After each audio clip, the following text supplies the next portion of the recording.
Welcome to chemistry with Aryan Tiwari. तो इसमें बात करेंगे एक इंपॉर्टेंट टॉपिक जिसको बोलते हैं यूनिट सेल इन एकक सेल। और एकक सेल से हम समझेंगे कि ब्रेवेस 14 ब्रेवेस जालक जो होंगे वो कैसे होंगे और उसमें क्या क्या बॉन्ड एंगल होता है वो सब के बारे में हम बात करेंगे। ठीक है, और जो कि बहुत ही इंपॉर्टेंट है, इससे रिलेटेड जो क्वेश्चंस हैं वो बहुत ज्यादा आते हैं। ठीक है, तो इसमें हम बात करते हैं यहाँ पर कि यूनिट सेल क्या होता है। तो यूनिट सेल यानी इकाई सेल। तो जैसा कि हमने पिछले वीडियो में बात किया था क्रिस्टल जालक के बारे में। अब क्रिस्टल जालक मैंने कहा था कि जो ठोस होते हैं वो क्रिस्टल वो त्रिविमीय व्यवस्था में होते हैं और इसी को कहते हैं क्रिस्टल जालक। वो पिछला वीडियो आप देखेंगे तो उससे आपको संपूर्ण जानकारी मिल जाएगी। अब बात करते हैं कि ठोस कैसा होता है। वो क्रिस्टल जालक के रूप में होते हैं यानी त्रिविमीय व्यवस्था में होते हैं।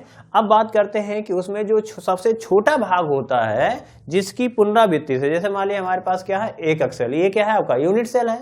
अब इसी को ऊपर नीचे दाएं बाएं हम क्या करते हैं रखते हुए चले जाएंगे तो क्या करेगा संपूर्ण क्रिस्टल का निर्माण कर लेगा और उसी को कहते हैं हम एकक सेल। ठीक है, तो लिखेंगे कैसे, तो देखिए इसका पहले क्या करेंगे आप स्क्रीनशॉट ले लीजिए, उसके बाद लिख लेंगे। ठीक है, तो कहेंगे कि वह शून्यतम भाग जिसकी पुनरावृत्ति से संपूर्ण क्रिस्टल जालक का निर्माण होता है। संपूर्ण क्रिस्टल जालक का निर्माण होता है तो एकक सेल कहलाता है। ठीक है, तो यहाँ पे कह सकते हैं इसी को रिपीट करेंगे, अगेन अगेन रख दीजिए चारों तरफ से। ठीक है, तो क्या हो जाएगा आपका एकक सेल का निर्माण हो जाएगा। अब बात करते हैं एकक सेल के प्रकार। तो एकक सेल के मुख्यतः अगर देखें तो 4 प्रकार होंगे। ठीक है, जिनमें से एक जो होता है वो थोड़ा सा हाइपोथेटिकल है, यानी माना जाता है कि ऐसा हो सकता है। ठीक है, लेकिन हम समझ देंगे कि इसमें कुल 4 प्रकार के होते हैं। ठीक है, अब बात करते हैं कि नंबर ए। ठीक है, तो ये सरल घन एकक सेल। ठीक है, सरल घन एकक सेल को हम सिंपल क्यूबिक यूनिट सेल कहते हैं या इसी को हम शॉर्टकट में हम एससीसी कहते हैं। क्या कहते हैं? एससीसी। तो ध्यान में रखेंगे एससीसी जो है शॉर्टकट भी याद रखना, क्योंकि न्यूमेरिकल में ज्यादातर पूरा नाम नहीं देता है, क्या देगा खाली एससीसी देगा। बात करते हैं एससीसी होता क्या है। तो कहेंगे कि वह एकक सेल, ठीक है, वह एकक सेल जिसमें परमाणु केवल कोनों पर उपस्थित होते हैं। परमाणु कहाँ होते हैं? केवल कोनों पर उपस्थित होते हैं, तो उसे हम सरल घन एकक सेल कहते हैं। अब देखिए कह रहा सरल है भाई, सिंपल है, घन बनाना है, क्यूब बनाना है। तो क्यूब कैसे बनेगा? तो ये देखिए आपका क्यूब है ना, तो परमाणु को कोनों पर रखोगे। अगर मान लो हम कोने से हटा दे परमाणु को, मान लो इसको परमाणु को हटा दें यहां से, तो ये देखिए ये क्यूब बनेगा? नहीं बनेगा, कभी नहीं बनेगा। तो इसलिए क्या होगा कि परमाणुओं को हमें कहां पे रखना पड़ेगा?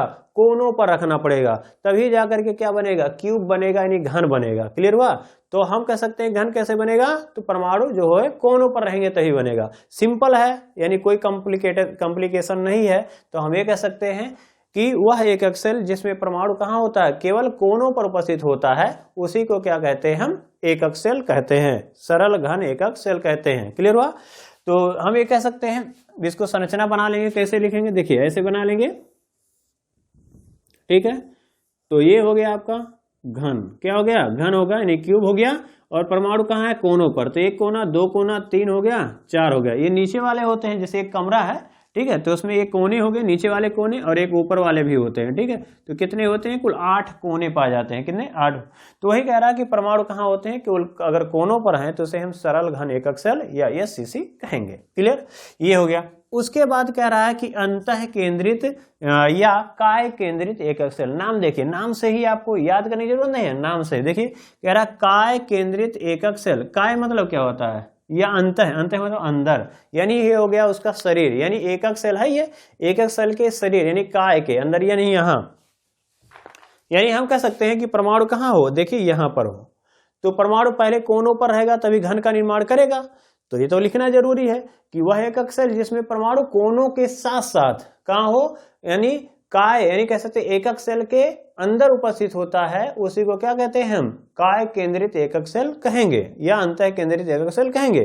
फिर से समझेंगे, वह एकक सेल जिसमें परमाणु कोनों के साथ साथ, कहाँ? कोनों के साथ साथ, यानी एकक सेल के केंद्र में उपस्थित होता है, तो उसे कहते हैं हम काय केंद्रित एकक सेल या अंतः केंद्रित एकक सेल कहेंगे। ठीक है, तो यहाँ पर देखिए ये इसका क्या है? शरीर है, तो परमाणु कहाँ आ जाएगा? इसके शरीर के अंदर आ जाएगा।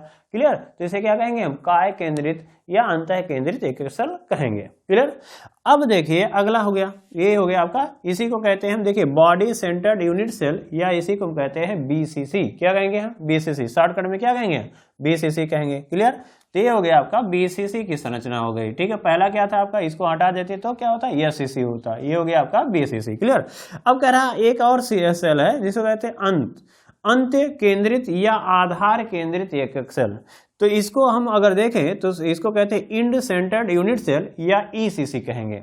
अब कह रहा कि अंत है, अंत मतलब क्या होगा, कहीं तो शुरुआत हुई होगी। ठीक है, तो अंत केंद्रित या कह सकते हैं, ठीक है, या आधार केंद्रित एकक सेल, ये क्या होता है, देखिए अंत मतलब इंड।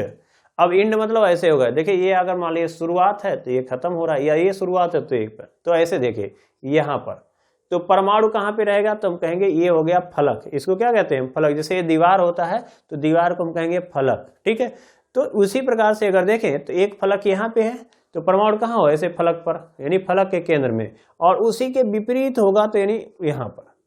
क्लियर। तो परमाणु जो है अगर घन, यानी एकक सेल जो है वो अगर घन में है तो परमाणु कहाँ होंगे, कोने पर होंगे। कहाँ पर होंगे, कोने पर होंगे। और कह रहा अंत कब कहोगे, यानी दो विपरीत फलकों के अगर केंद्र में, यानी एक यहाँ है तो एक यहाँ होगा। ठीक है, या अगर ये नहीं मानना चाहते हैं तो आप ये कह सकते हैं कि एक लेफ्ट वाला होगा तो दूसरा वाला राइट वाला होगा। क्लियर। तो हम कह सकते हैं कि वह एकक सेल जिसमें परमाणु कोनों के साथ साथ, ठीक है, दो फलकों के, दो विपरीत फलकों के केंद्र में उपस्थित होता है, उसे हम अंत केंद्रित एकक सेल कहते हैं, या ईसीसी या इंड सीसी कहते हैं। क्लियर हुआ, ये हो गया। अब इसको बनाओगे कैसे, तो हम कहेंगे कि देखो ऐसे है आपका, ये हो गया क्यूब, यानी घन बनाना है तो परमाणु कहाँ हो जाएगा, कोनों पर होना कंपलसरी है। तो ये हो गया आपका, समझ लीजिए ये हो गया आपका, यानी केंद्र पर, यानी कह सकते हैं कि इसके कोने पर। अब पर ये मान लीजिए ये एक फलक मान लीजिए, ये वाला लेफ्ट वाला, ठीक है, और ये दूसरा वाला क्या हो जाएगा, राइट वाला हो जाएगा। क्लियर। तो वही कह सकते हैं कि वह एकक सेल जिसमें परमाणु कोनों के साथ साथ दो विपरीत फलकों पर उपस्थित होता है, उसे क्या कहते हैं हम, अंत केंद्रित एकक सेल कहेंगे। अब अगला है डी, लास्ट है, जिसको बोलते हैं फलक केंद्रित एकक सेल। फलक केंद्रित एकक सेल। ठीक है, तो इसको क्या कहते हैं, एकक सेल, इसे कहते हैं हम फेस सेंटर्ड, क्या कहेंगे हम, फेस सेंटर्ड, ठीक है, क्यूबिक यूनिट सेल। ठीक है, अब इसको हम कैसे कह सकते हैं, या तो EFCC के नाम से जानेंगे। क्या समझे, जानेंगे, EFCC यानी फलक केंद्रित एकक सेल। तो फलक केंद्रित एकक सेल क्या होगा, तो देखिए यूनिट सेल ऐसा होगा, देखिए यूनिट सेल एकक सेल घन कैसे बनेगा, तो कहेंगे ये तो कोने पर होना एकदम जरूरी है। तो ये कोना हो गया। ठीक है, तो कोनों के साथ साथ क्या कह रहा है, फलक है, कहां पे है, फलक केंद्रित, कह रहा है फलक के केंद्र में, यानी प्रत्येक फलक के, वहां पर क्या था, दो विपरीत फलक था, और इसमें क्या होगा, सभी फलकों पर। तो हमारे पास कितने फलक होते हैं, फेस, तो जैसे क्यूब में है तो दीवार कितने होंगे, यानी वाल कितने होंगे, तो कहेंगे एक दायां वाला, ठीक है, यानी लेफ्ट राइट होगा, एक होगा आपका टॉप यानी फ्रंट हो जाएगा, एक हो जाएगा बैक, एक हो गया टॉप, एक हो गया बॉटम। ठीक है, तो दाएं बाएं ऊपर नीचे, ठीक है, और आगे पीछे, तो कितने होंगे, 6 फलक पाए जाते हैं। कितने फलक, 6 फलक। जैसे इसमें समझिए एक फलक यहाँ है, 2 फलक हो गया, 3 हो गया, 4 हो गया, 5 हो गया, और नीचे एक 6। क्लियर, यानी कह सकते हैं लेफ्ट राइट टॉप बॉटम, ठीक है, फ्रंट और बैक। तो कितने होंगे, 6। तो 6 फलक होंगे, और 6 फलकों के कहाँ, केंद्र में होंगे, यानी एक यहाँ, 2 हो गया, 3 हो गया, 4 हो गया। क्लियर, और एक फ्रंट का होगा और एक बैक का होगा, एक आगे और एक पीछे का होगा। तो वही कह सकते हैं कि वह एकक सेल जिसमें परमाणु कोनों के साथ साथ, यानी एकक सेल के प्रत्येक फलक के केंद्र में भी उपस्थित होता है, उसे हम फलक केंद्रित एकक सेल कहते हैं। क्लियर हुआ। तो ये हमारे 4 प्रकार के होते हैं।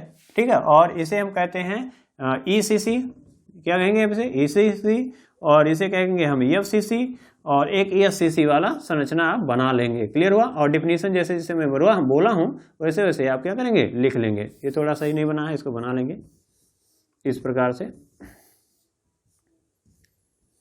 तो अगर ये वीडियो आपको पसंद आता है तो लाइक करिए, सब्सक्राइब करिए, और ज़्यादा से ज़्यादा शेयर करिए अपने दोस्तों में। ठीक है, तो ये हो जाएगा आपका SCC। क्या होगा आपका?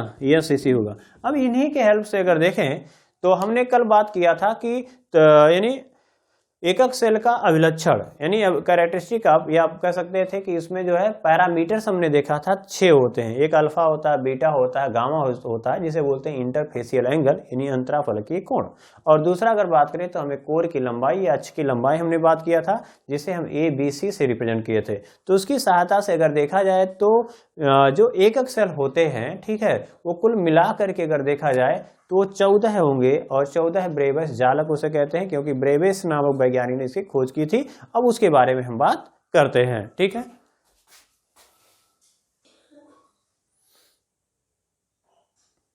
तो यहाँ पे हम बात करते हैं यहाँ पे विभिन्न जालक तंत्र यानी जिसे हम बोलते हैं 14 ब्रेबस जालक, ये कैसे बनते हैं। और इसको इसी से क्वेश्चन बहुत ज्यादा क्वेश्चन आया हुआ है। और लास्ट में मैं कुछ क्वेश्चन जो है इसमें दिखाऊंगा कि आपको कैसे क्वेश्चन जो है कहाँ से क्वेश्चन पूछे जा रहे हैं, ठीक है। तो उसको मैंने पीछे लगा दूंगा और आप उसका आंसर देने की कोशिश करेंगे इसको देख करके।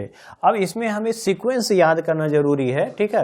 अब यहाँ से क्वेश्चन कैसे आते हैं ये अभी हम बात करेंगे, पहले हम इसको समझ लेते हैं और फिर मैं ट्रिक बताऊंगा लास्ट में कि इसको हम ट्रिक से कैसे याद कर सकते हैं, ठीक है, ये पूरे को, ठीक है। तो चलिए स्टार्ट करते हैं यहाँ पर। तो क्रिस्टल जो है यानी 14 ब्रेबस जालक जो है हम कैसे पता करेंगे और ये हमें टोटल देख कैसे समझना है। तो चलिए स्टार्ट करते हैं यहाँ पर। देखिए आपका क्रिस्टल निकाय है, ठीक है। तो क्रिस्टल निकाय जो है उसको हम 7 प्रकार से बांटते हैं, जैसे आपका पहला, दूसरा, तीसरा, चौथा, पांचवा, छठवां और सातवां। जिसे पहला है आपका घनीय होता है जिसको हम क्यूब कहेंगे। दूसरा होता है द्विसमलंबाज कहते हैं जिसे आप टेट्रागोनल कहते हैं। आर्थोरोम्बिक या इसे हम विषमलंबाज भी बोलते हैं और इसे इंग्लिश में बोलते हैं आर्थोरोम्बिक। मोनोक्लिनिक होता है, इसे हम एक नताक्ष भी बोल सकते हैं, ठीक है। और उसके बाद यहाँ ट्राइक्लिनिक मतलब त्रिनताक्ष होता है। और खटकोणीय मतलब हेक्सागोनल होगा। और त्रिसमनताक्ष होता है जिसको मतलब ट्राइगोनल, ठीक है। और त्रिसमनताक्ष है, ठीक है। और यहाँ देखिए त्रिनताक्ष खाली है और या इसी को हम रोम्बोहेड्रल कहते हैं, ठीक है। तो क्या याद रखना है? क्यूबिक है, टेट्रागोनल है, आर्थोरोम्बिक है, मोनोक्लिनिक है, ट्राइक्लिनिक है, हेक्सागोनल है और ट्राइगोनल है, रोम्बोहेड्रल है। क्या करना है? देखिए आपको याद रखना है क्या? क्यूट। क्या याद रखना है? क्यूट। आवर मदर, ठीक है, मदर, ठीक है, क्यूट आवर मदर, ऐसे याद रखना है। अभी देखिए सब याद हो जाएगा, क्यूट आवर मदर। तो क्यूट मतलब क्या होता है? CU मतलब क्यूट, क्यूट मतलब क्यूबिक, क्या होगा? क्यूबिक यानी घनी होगा। उसके बाद टेट्रागोनल क्या होगा? वो TE मतलब टेट्रागोनल, तो हो गया क्यूट। उसके बाद आवर, वो आर याद रखेंगे, आर्थोरोम्बिक, क्या हो जाएगा? आर्थोरोम्बिक, ठीक है, आर्थोरोम्बिक हो गया। और यहाँ MO से क्या याद रखेंगे? मोनोक्लिनिक, देखिए मोनोक्लिनिक हो गया। और उसके बाद T से क्या याद रखेंगे? तो T से हमें याद रखना है ट्राइक्लिनिक। और उसके बाद HE से क्या याद रखना है? H से देखिए हेक्सागोनल हो गया। और R हो गया रोम्बोहेड्रल हो गया। क्या हो गया? रोम्बोहेड्रल हो गया। क्लियर? तो क्यूट आवर मदर, क्यू से मतलब क्या होगा? क्यूबिक होगा। T से होता टेट्रागोनल हो जाएगा। OR से मतलब आर्थोरोम्बिक हो जाएगा। MO मतलब मोनोक्लिनिक हो जाएगा। T मतलब ट्राइक्लिनिक हो जाएगा। HO मतलब HE मतलब हो जाएगा हेक्सागोनल हो जाएगा। और R मतलब हो जाएगा रोम्बोहेड्रल हो जाएगा। क्लियर? ये ट्रिक हो गया और इसे सीक्वेंस वाइज याद रखेंगे। अब सीक्वेंस वाइज याद करने से क्या फायदा मिलेगा? अब देखिए इसमें जो है अक्ष की बात करते हैं जिसे बोलते हैं यानी क्या बोलते हैं? एक्सिस बोले, क्या बोले? एक्सिस या कोर की लंबाई। तो कोर की लंबाई हमने कल बात किया था कि पिछले वीडियो में कि ये 3 प्रकार के होंगे, A, B और C, ठीक है। तो हम कह सकते हैं कि कोर की लंबाई A है, B है और C है। तो कह रहा है कि A बराबर B बराबर C के होगा या नहीं होगा, इसी को देखना है। देखिए अगर ये सीक्वेंस आपको याद है, ठीक है, और तो पहले क्या करना है? Cubic, tetrahedral, orthorhombic, monoclinic, triclinic, hexagonal और रोम्बोहेड्रल, ये हो गया। उसके बाद A बराबर B और यहीं से क्वेश्चन आते हैं ज्यादातर। A बराबर B बराबर C सब में लिख लेना है। क्लियर? अब क्या करना है? एक ऊपर से छोड़ना है और एक नीचे से छोड़ दिए, ठीक है। अब देखिए दूसरे से क्या करना है? एक कट यहाँ लगाना है, यानी A इक्वल टू B होता है लेकिन B is not equal to C होगा। तो यहाँ भी वही कट, एक कट नीचे से लगा देंगे। पहले एक छोड़ दिए, फिर यहाँ छोड़ दिए, फिर नीचे से एक कट लगाएंगे, ऊपर से एक कट लगाएंगे। क्लियर? क्या लगाना है? B is not equal to C, ठीक है। अब देखिए दूसरा बार दोनों कट लगाना है, यहाँ भी ऊपर से लाएंगे, दूसरा कट लगाना है। ये बच गया, इसको भी उड़ा दो। क्लियर हुआ? नहीं हुआ? तो ये ध्यान में रखें, इसमें A इक्वल टू B बराबर C के होगा, इसमें a इक्वल टू बी बराबर सी के, a इक्वल टू बी के होगा, लेकिन b is not equal to C होगा।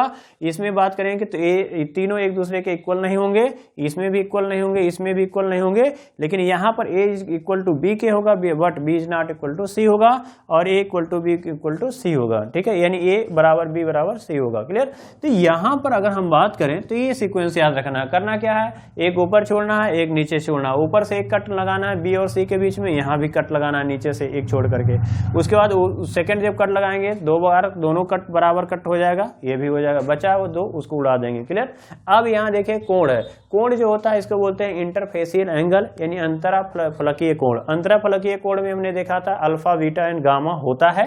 ठीक है, तो alpha equal to beta is not equal to gamma. देखिए अब ये कितने हैं, 1 2 3 है, यानी 3 बार आप इक्वल टू लिख लेंगे 90 अंश के। ठीक है, 3 है और तीनों क्या है 90 डिग्री के होंगे, इक्वल होंगे, यानी अल्फा इक्वल टू बीटा होगा, बीटा इक्वल टू गामा होगा, और ये 90 डिग्री का होगा। इसमें भी वही बात है और इसमें भी यही बात है, तो 3 है तो 3 लिख लेंगे।